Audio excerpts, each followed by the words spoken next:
اللهم صل وسلم وبارك على سيدنا محمد وعلى أصحابه أجمعين. حبايبي عاملين إيه؟ يا رب تكونوا كلكم بخير ومساء الجمال ومساء الحب. النهاردة بقى هنعمل مع بعض إيه؟ هنعمل بسيسة. تعالوا نشوف مقاديرنا، بسيطة وسهلة جدا جدا. أول حاجة أنا عندي كوباية من اللبن، كوباية كبيرة. طبعا لما نيجي نعاير هنعاير كل الكوبايات بكوباية واحدة. كوباية لبن، كوباية سكر، كوباية إلا ربع من الزيت، 3 بيضات والبيكنج باودر والفانيليا، وكوباية دقيق وكوبايتين من دقيق الذرة. كله من الكوبايات اللي هي الشوب الكبيرة زي ما انتوا شايفين دي. طيب تعالوا بقى نشوف الصينية اللي احنا هنعمل فيها هنعمل فيه ايه. اول حاجة انا عندي الدقيق الاول. هحط دقيق الذرة ونخلته مع الدقيق العادي واقلبه الاول. اقلب الاتنين كده مع بعض. معلش بقى الواحد تعبانه شويه اهو. انا خلصت كده. اقلب اهم حاجه تقليبه حلوه، الدقيق العادي مع دقيق الذره بس. هحط كمان البيكنج باودر برضو معاها واقلبه كده. انا قلبت كل المواد اللي الجافه كلها مع بعض زي ما انتوا شايفين اهو. احط بقى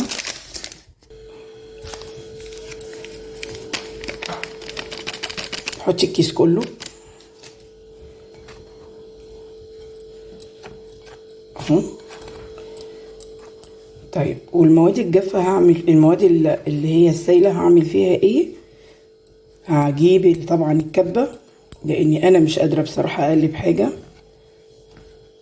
وفي نفس الوقت بتطلع لك الحاجة بصراحة بسرعة وحلوة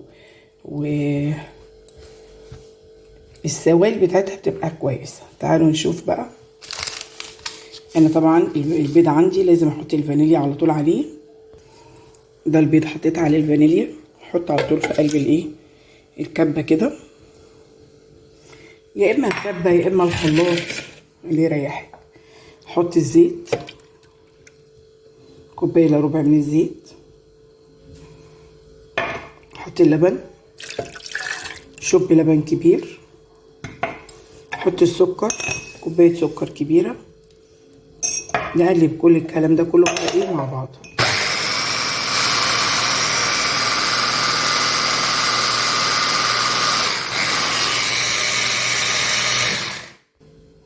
زي ما انتوا شايفين كده اتضربت. بعمل ايه؟ باخد بقى معلقه من الايه من دقيق الذره مع البيكنج باودر مع البسيسه اهو.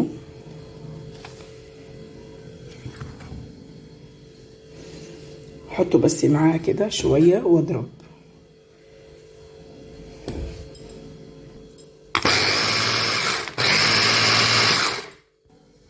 اكمل بقى كل المقدار كده زي ما انتوا شايفين في قلب الايه في قلب الكبه بتاعتي كده.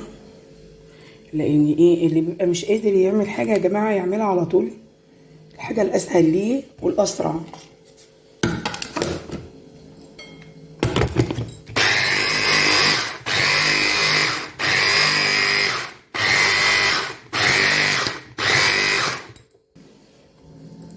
زي ما انتوا شايفين كده هو القوام بتاعه بسيسه بيبقى بنفس القوام ده كده، يعني ما بيبقاش زي الكيكه سايل شويه، لا بيبقى ايه سميك شويه. معلش ان انا مش قادره اتكلم والله وانا بقى ايه بعمل الفيديو ده، سامحوني والله. ان انا عندي بصوا الصينيه جبت حطيت فيها زيت اهو. هنزل بقى بالايه بالمكونات بتاعتي كلها كده في قلب الصينيه. بسم الله الرحمن الرحيم. زي ما انتوا شايفين كده القوام ما شاء الله جميل.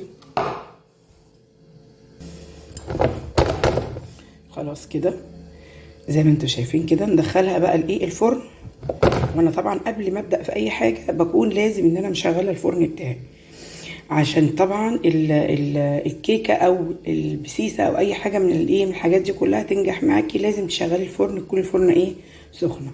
تعالوا بقى بعد الفرن نشوفها ونشوفها. شايفين كده لسه خارجه هي من الفرن حالا.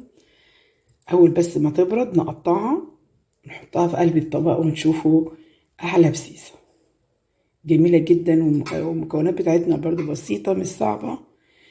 للمبتدئين طبعا، اللي هم ايه مش عارفين ازاي يعملوا الايه البسيسة، وبتطلع معاكي عالية وهشة وجميلة جدا.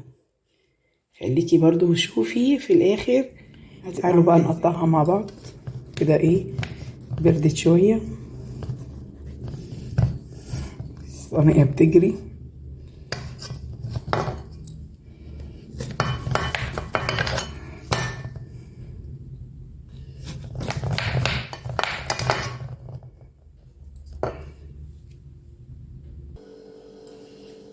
طبعا هي لسه سخنة، شايفين برضو بتخرج البخار بتاعها. بصوا القطعة عاملة ازاي، ما شاء الله عاملة ازاي، شايفين طلع هشة وكبيرة ازاي، ما شاء الله.